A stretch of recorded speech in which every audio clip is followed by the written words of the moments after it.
Hello and welcome to the third episode of Political In-Queery.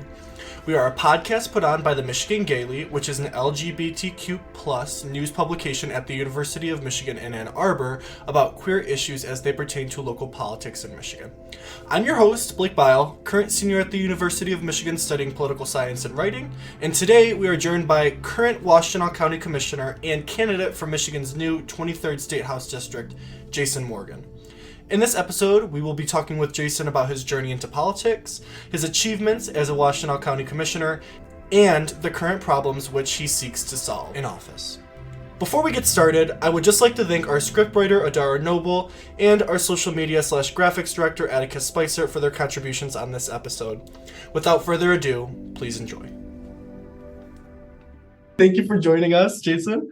Before we get started, for people that don't really know about you or about your background, could you speak a little bit about sort of how you got into politics, your journey into office, and sort of your introduction, your pathway there? Yeah, absolutely. So I have I'll give you a short version of a long background so far. Currently live in Ann Arbor and serve as a Washtenaw County Commissioner representing Central Ann Arbor, generally campus, students, the main part of downtown in the city here.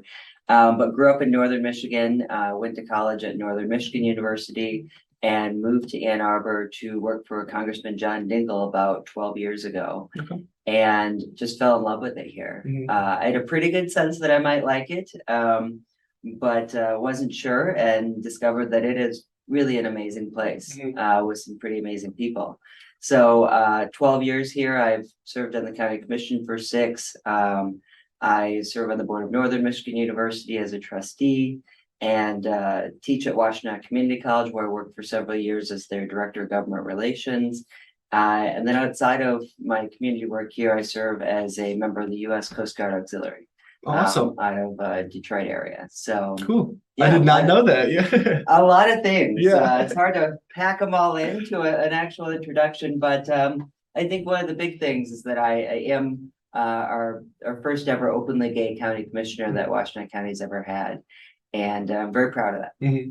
Yeah, that's awesome. What was there anything in particular that got you sort of interested into politics? Have you always been interested? Have you always been political? What kind of Yes and no. Mhm. I've always been really interested in solving problems, Mhm. figuring out difficult things, and trying to help people. Mhm. And if you had asked me when I was a high schooler, I would have said I could never see in a million years any time or place that I would run for political office.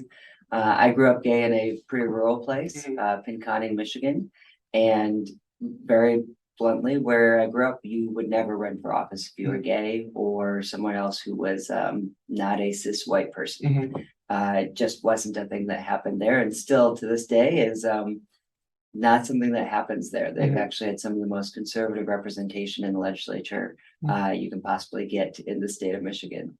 I feel like that's I also grew up in sort of the base of the thumb and went to all white school, very Christian, and same thing. When I was going in high school, always interested in politics, but I had the same sort of apprehension, like I could never do it. Do you know what I mean? Like I could be involved in some which way, but I could never run. So for you, what was kind of like that changing moment that you were like, you know what, right now, like it's the time, I'm gonna run. What was that sort of changing point? Yeah, well, so I in college got involved in some local campaigns in Marquette, Michigan. Worked for my member of Congress up there, worked for a state legislator in Lansing for a summer, and realized that, maybe this is a place I could do something useful, but still thought as more like a volunteer type thing. And then I got an internship with Hillary Clinton in Washington, D.C. in her campaign in 2008. And I know lots of folks have differing opinions of Hillary, but for me, growing up as a young person in rural Michigan and seeing her when she was first lady walk in a pride parade for the first time was a pretty defining moment for me. And I just got really interested in seeing the work that she was doing. And she just seemed like somebody who was incredibly tough and persistent and always trying to do something good and positive.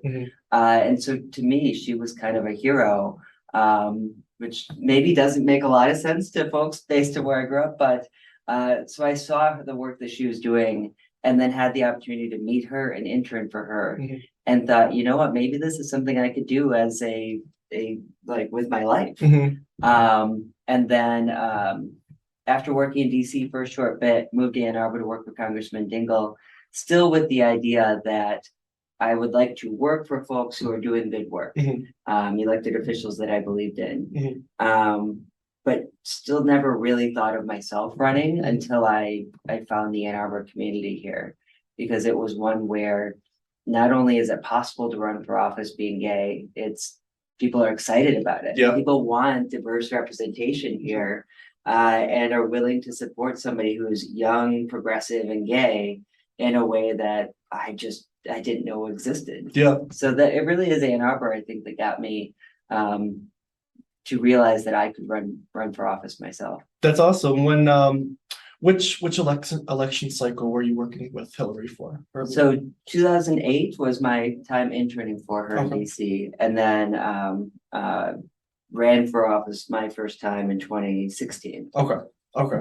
Any correlation with Donald Trump's campaign? It was certainly nice to see Hillary as the nominee.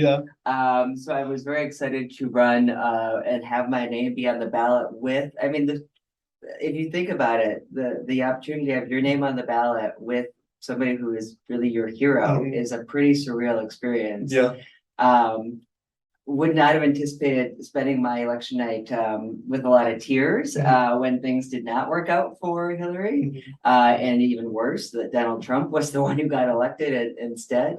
But it was a pretty exciting time to be able to run and campaign with her. Yeah, it seems bittersweet. Like Very supporting her, she's your idol, and then you win and she doesn't win. So my next question is, how has the Ann Arbor community and the attitudes that they sort of have for queer representation, for diverse representation, how has that translated to the Board of Commissioners in Washtenaw? Well, quite frankly, I was surprised to learn that I was the first ever gay county commissioner elected. I just assumed I wasn't until after my election. Somebody shared that with me, and I said, "There's no way." And so we dug and looked into it, and could not find anyone before who had been openly gay.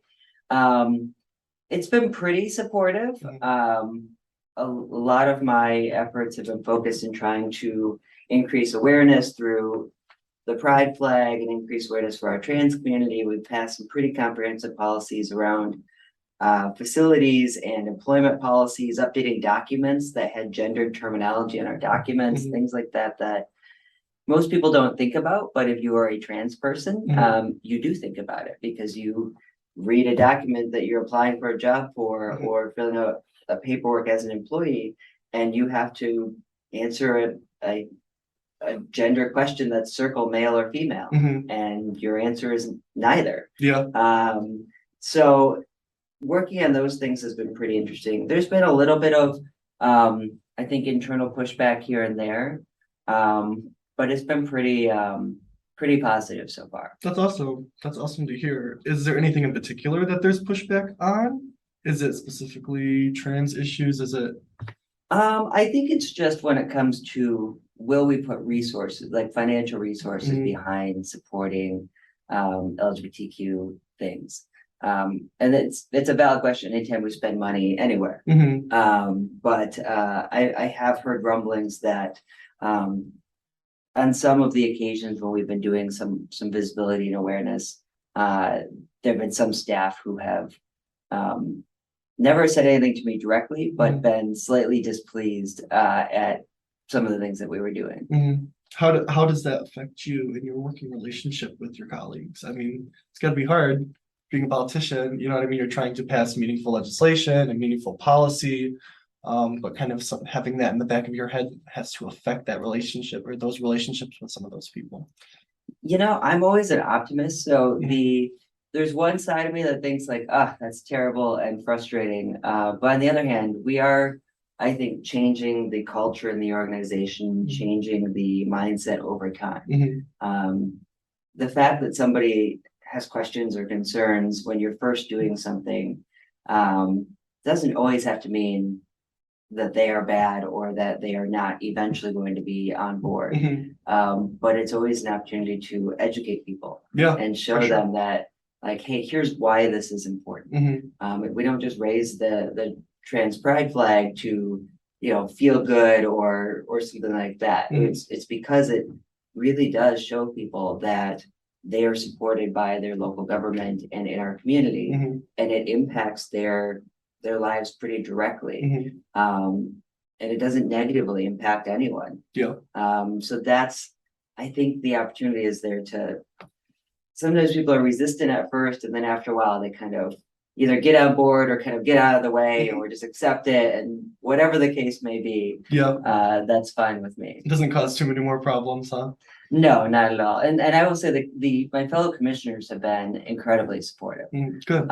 So there's never been an item that I've put up so far supporting the LGBTQ community where someone has voted against it or spoken against it on the board of commissioners itself. With that said, we have 9 Democrats on a 9-member board. And so we are a pretty fortunate place in terms of our representation. And that is a pretty unique and special thing here in Washtenaw County. With the November elections in mind, how are you going to use that sort of attitude, the optimistic attitude, to deal with potential resistance depending on how the election goes? I mean, I think we have a really, really good chance with the Independent Citizens Commission, with the new districts, to flip both state houses, but you never know until you know. So in that case where we don't flip the houses and you do gain office, how is your attitude going into that going to change, stay the same? Yeah, my approach to government has always been that you have to work with whoever's at the table. You work really hard during campaigns to get the best people there that you possibly can. But once the election is over, you've got to work with whoever is there.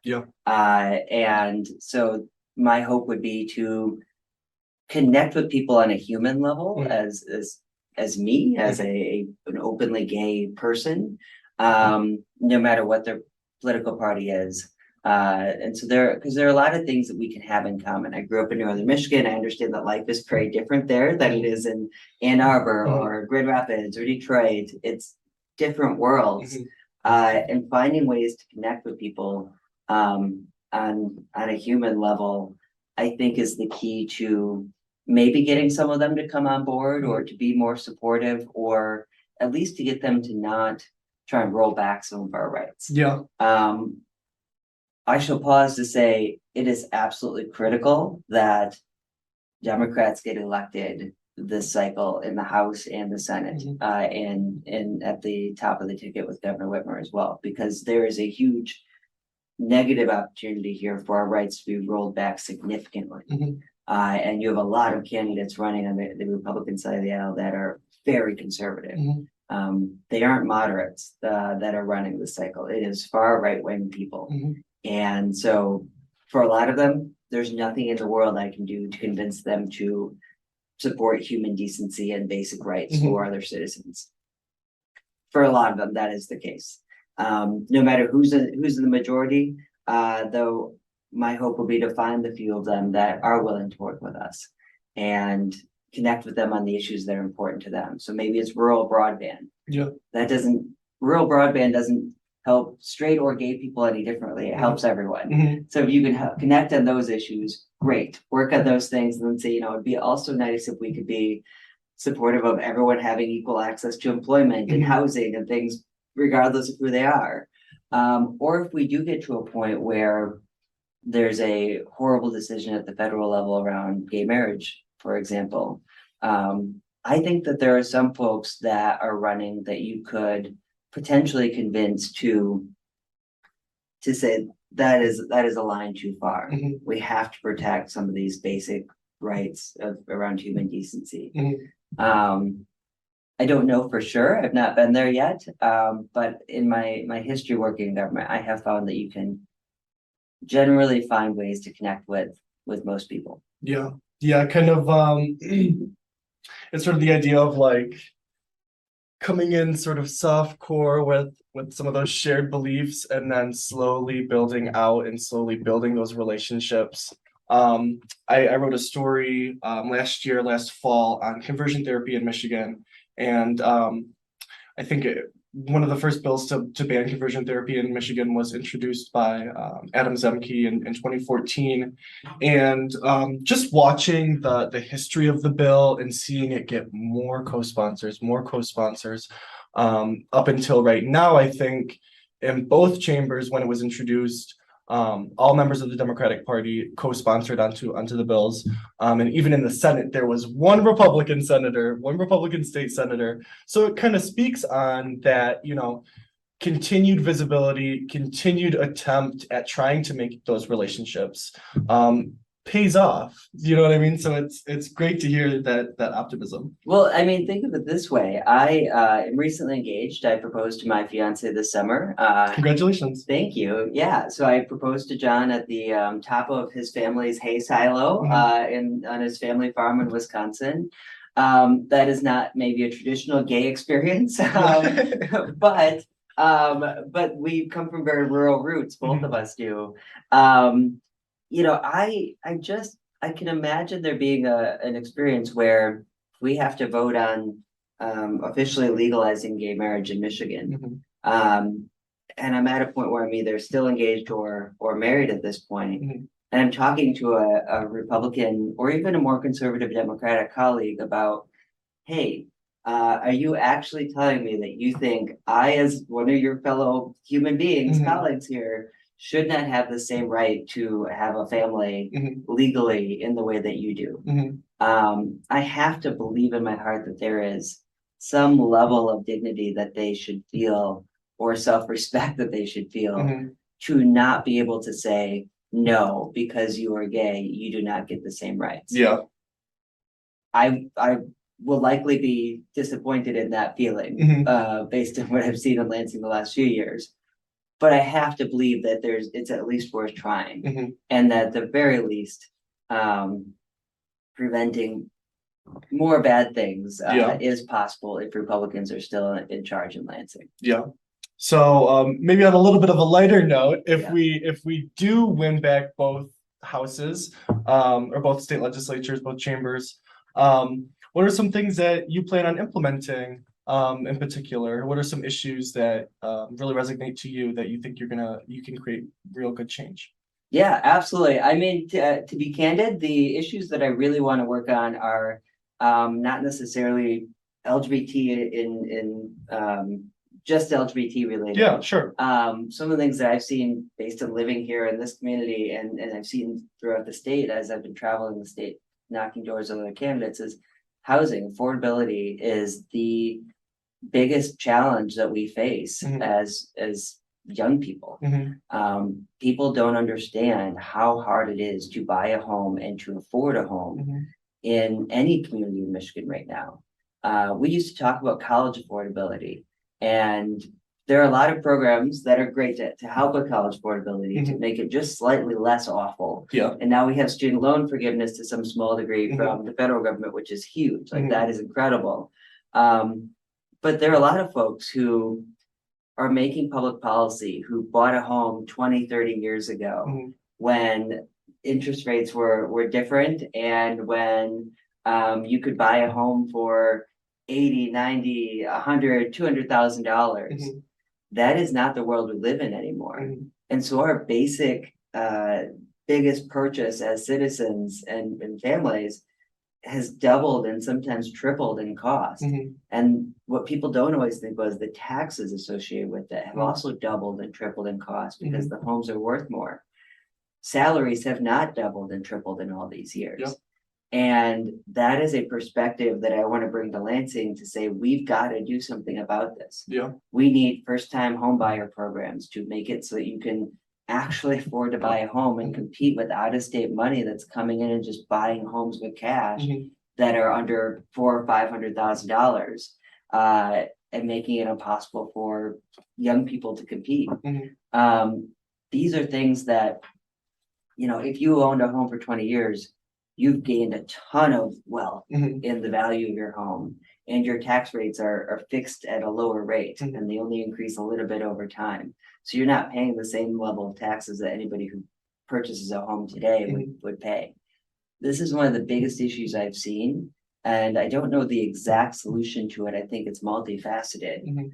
but I think it's something that needs to be on the radar of policymakers more, Mhm. so that they can figure out a solution. I mean, the first step in solving a problem is acknowledging that it exists and that there are solutions available, Yeah. and then figuring out what are the options and what is the best solution to help people. Yeah. Do you think that the disconnect there is between sort of an older generation and a younger generation?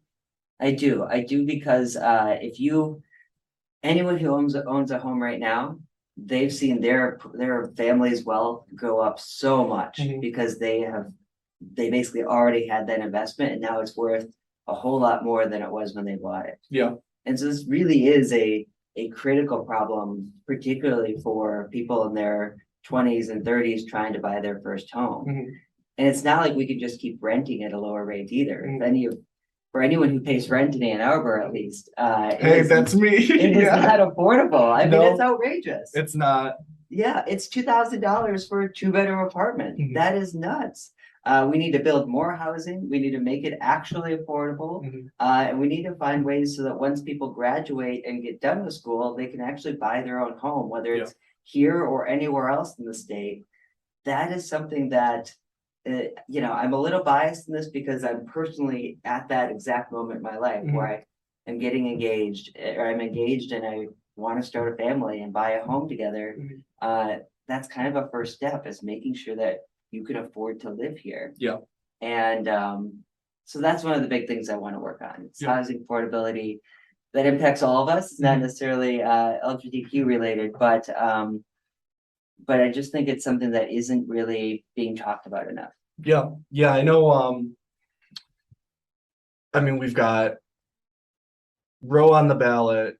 We've got obviously both chambers on the ballot. We have other big issues. Um, it definitely, I could see how it would be something that kind of gets brushed under the rug, but something that, like you said, affects all of us. I mean, I couldn't tell you how many times I live with 5 other people, so there's 6 people in the house. How much we talk about how insane rent is, and that's just rent. Now Right. we're talking food. It's just cost of living, period. Right.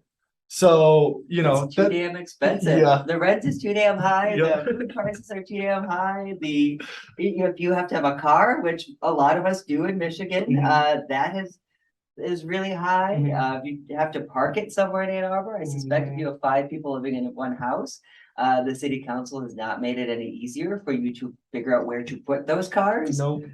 You're being really efficient and you're being economical by having 5 people in one house. Mhm. But you've got to put things somewhere. Right. Yeah. So they're just very practical issues that I have found myself really frustrated by, because I don't feel like a lot of elected officials seem to be aware of them. Mhm. So when I complain about parking downtown, or that I have to circle the block to figure out where to put my car, and then still pay $66 a year just for the privilege of putting my car in the street where I don't want to put it in the first place. These are things that policymakers at every level don't always see because it's not their personal lived experience. Yeah. And I think that does tie back to being somebody who's gay in this space. Mhm. We're said to have one of the largest class of gay legislators in Michigan in history. Mhm. And all of them are phenomenal. They Mhm. all have wildly different lived experiences. Between, from Lori being bisexual and formerly married to somebody who identifies as male. You have Jeremy, who's been in this work for a long time. And you have me, who's from rural Michigan, but living in Ann Arbor, the bubble that is Ann Arbor, and engaged here. And then you have, Jason Hoskins, who will be the first ever Black gay elected official in Michigan, from Southfield City Council. This is awesome. Like, you have all of these people who are going to bring varied perspectives along with their identity of who they are. And I think that makes the conversation bigger, and it changes that conversation in Lansing, because it's really easy to point to just one or two of us and write us off. It's not easy to point to 5 or 6 of us and say these people don't matter. Yep. So that's one of the things I'm really, really excited about, is being able to work with other people that are like us in this space to do good progressive work. Yeah, it's exciting to hear too, because obviously I'm pretty young, and so a lot of this is new, and a lot of people sort of don't really haven't looked into the legislative history of Michigan. But when I was interviewing with Jeremy, he told us that in 2014, when he first got elected, the gay caucus, it was historical, and there were 2 members in the gay caucus, and now we're looking at potentially, how many did you say, 7? I think it's 6 or 7. Okay. I mean, there's so many of us. Yeah, 2 times, 3 times the amount. It's, you know what I mean? And that's, like you said, more perspectives in both chambers. Power in numbers, definitely. So kind of to pivot, what are some other issues, particularly LGBTQ issues, that you plan on addressing once in office? Yeah, a couple of things. One, we need to solidify our rights under Michigan law. We could no longer rely on the Supreme Court, given how right-wing it has tipped thanks to Donald Trump. We need to solidify our rights of employment, of right to marriage, right to use the facilities that folks feel they need to use based on their identity. A lot of these rights are not solidified into Michigan law. Thanks to Dana Nessel, we've protected a lot of them for some period of time here, but if there's a different Attorney General in the future, we can't count on that staying there. And this is what you need a Democratic majority in both chambers for, and Governor Whitmer there to sign them. You need to pass all these bills. So there's a lot that just needs to be solidified into law that's currently being protected, because we have an incredible Attorney General and an amazing governor, which may not always be the case. There's one other thing that I am still working on at the local level here before I leave the county commission. The last big thing I want to do before I leave the county board is to ensure actual public support for the gay community here locally in Washtenaw County. There has never been a direct allocation to supporting the gay community from any of our local units of government in Washtenaw County. Candidly, it's because none of us have ever had any resources beyond basic needs in the community. We are now at a unique point where we have one-time dollars that we can use for one-time things. And so one of the things I want to do before leaving the county commission is include a couple $100,000 for capacity building for an LGBTQ resource in Washtenaw County. At U of M, students have the Spectrum Center. They're phenomenal. They're great. Eastern has an LGBT resource board that I used to serve on the board of directors of. They do great work on campus. But once you leave the confines of the University of Michigan and campus, there's not a lot of support beyond that space. And for me, when I moved to Ann Arbor 11, 12 years ago, it was because it was a gay-friendly place. I said, if I have a choice of where I'm going to live in the world, I'm going to live in a place that doesn't dislike me because of my sexuality and who I am. And I picked Ann Arbor. I said, this seems like the best place in Michigan. But it was the Jim Toy Community Center that was the sort of on-ramp for me to get engaged in the LGBTQ community. They've really sort of lost a lot of their momentum that they had prior to the pandemic. And so a proposal I just brought up to the county commission last night was to invest $225,000 into capacity building for that organization. Or some other organization. Doesn't necessarily have to be them, but some entity within the county to say that there is a place for people to be welcome and safe. There's a place to go to figure out where are there opportunities to connect with other LGBTQ people, and to connect with resources. So say you need a gay-friendly doctor. Those do exist. Do you know how to find one? No, I don't. I mean, they do exist. Like those are things where, things that we just don't think about once you are outside of a university setting. that people still need.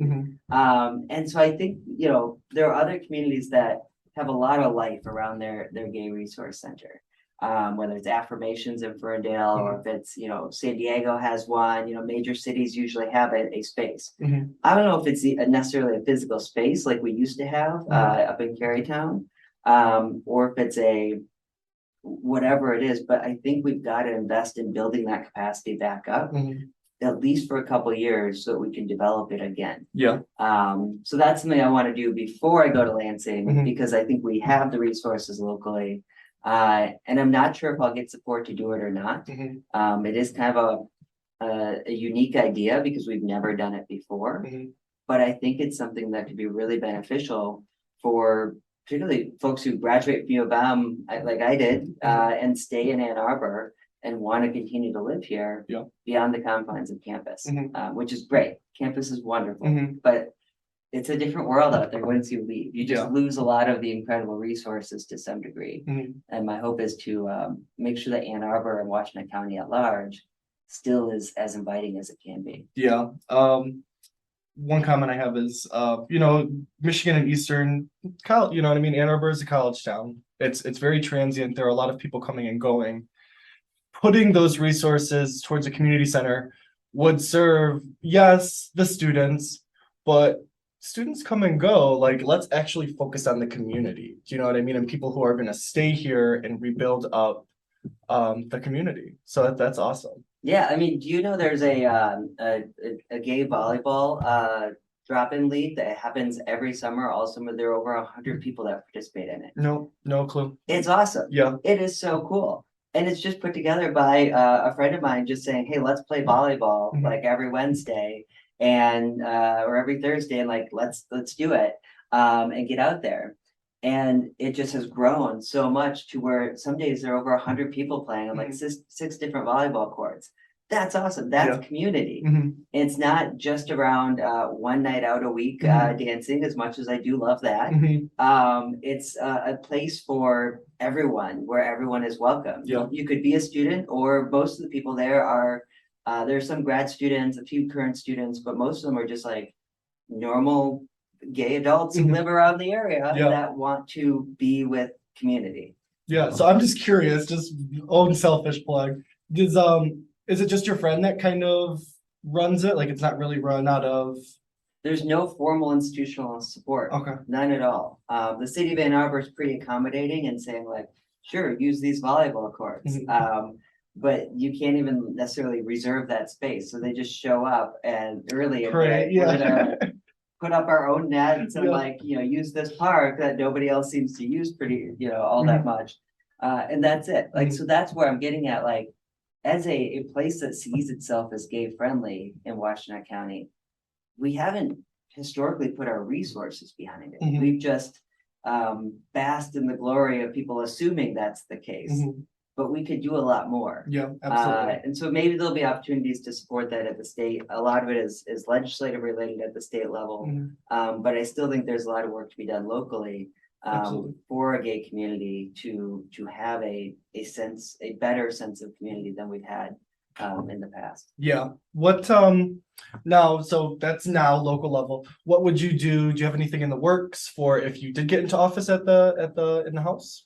Yeah, so it's really a toss-up of who gets what bills, from what I understand. So a lot of us want to expand the Elliott Larson Civil Rights Act. The way the legislation works in Lansing, basically like a couple people, you can break it up to a couple of bills, and then to see who introduces it. But all of us could be supportive of it, like co-sponsors and like push for it together.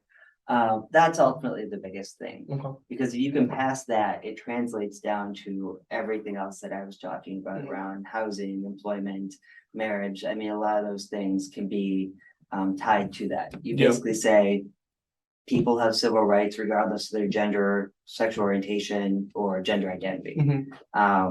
That's what you have to do. So that just says everything in Michigan applies universally regardless of those things. And it's a protected civil right. Now, is the Elliott Larson Civil Rights Act? That doesn't touch the state constitution, does it? It's not a constitutional amendment, but it's as tough as you can get without passing a constitutional amendment. Okay. because, my mind next goes to, well, if it ever gets challenged, then it would get challenged by the Michigan Supreme Court.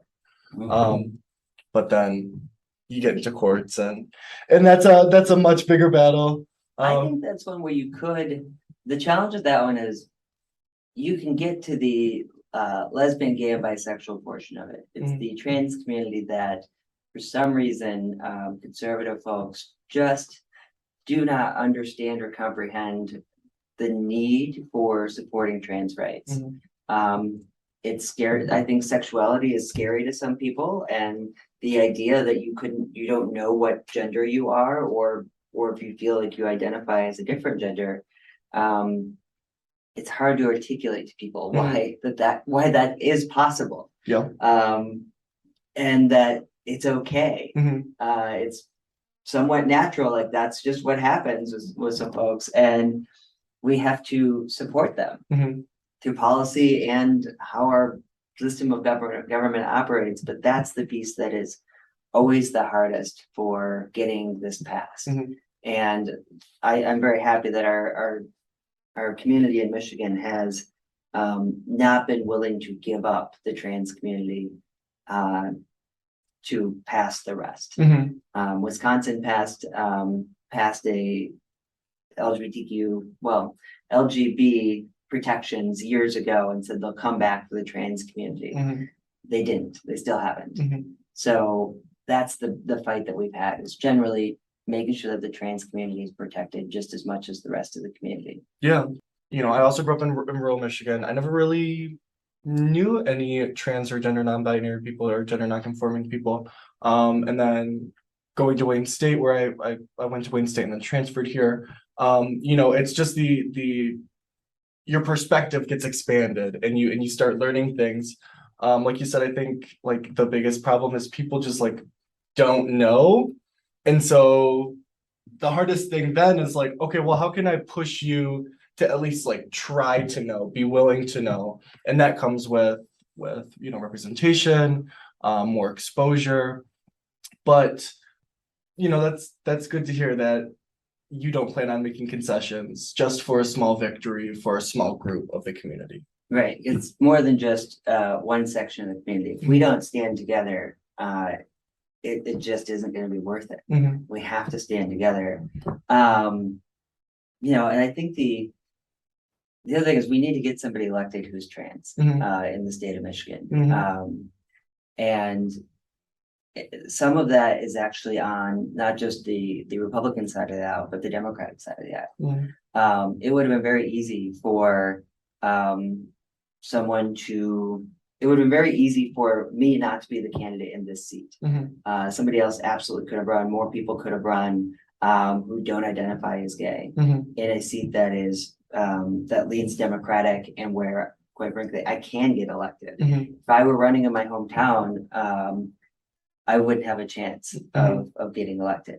And I love my hometown for what it was, but it is not where I want to live as an adult. And that is on the Democratic Party to make sure that we are supporting candidates who are gay and trans, particularly in the areas where they can win and they can truly represent their constituents well, because that is not every district. So it's a huge, I guess, kudos to the local Democrats here that they were happy with me running as an openly gay person. Obviously, I have a long background and didn't just show up yesterday. I've been working on serving the community for a long time. But that identity is an important piece that really may not have been the case if it weren't for me running. Yeah.